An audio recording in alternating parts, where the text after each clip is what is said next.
Hey, this is Justin Harrison with ARC 531, here to talk about the Simpsonville clock tower.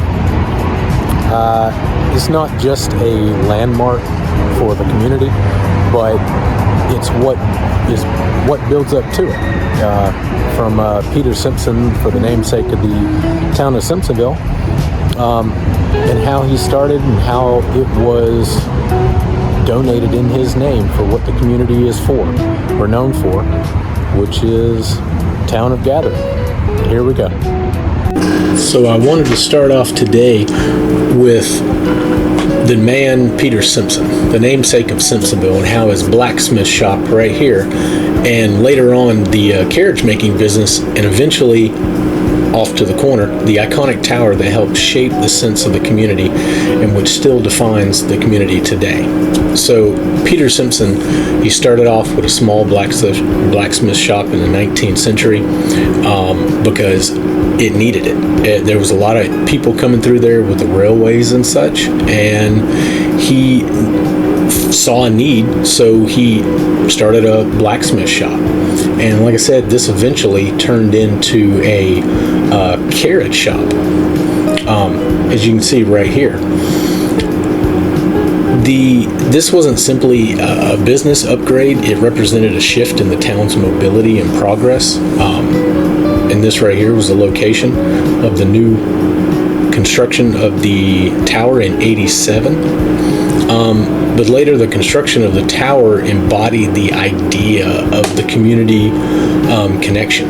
Historically, clock towers serve as a central marker, a public timekeeping piece that everyone in the town can rely on, and also for a meeting point, visual anchor, and basically for civic pride.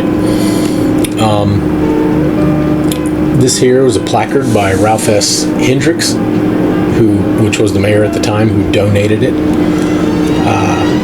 The construction of this thing has an interior steel connection structure, can withstand up to 200-mile-an-hour winds. And this was a placard dedicating it to Hendricks Plaza. There's also people who have done little woodworking things. Someone actually did a huge stump and carved the tower, which is like, I think, a neighborhood or two away.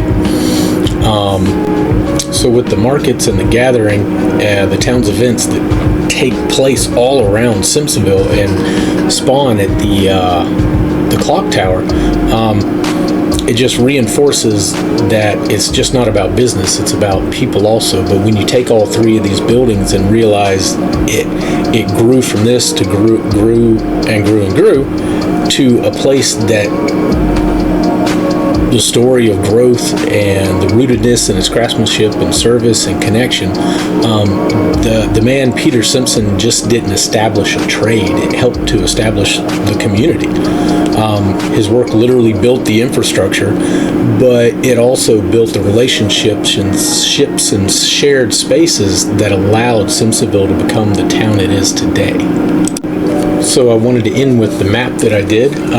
It's the outline of the city of Simpsonville with the major roads that are going in and out of the city. The circles that you see are the major gathering spots along those thoroughfares. Bigger the circle, bigger the people. Like 4 days out of the week, Monday, Tuesday, Friday, and Saturday, I think, like it goes from almost dead to like people just piling out of the woodwork. There's like around that clock tower every bit of like 3,000 people, and then as you go further down, there's other venues, other food, all sorts of stuff.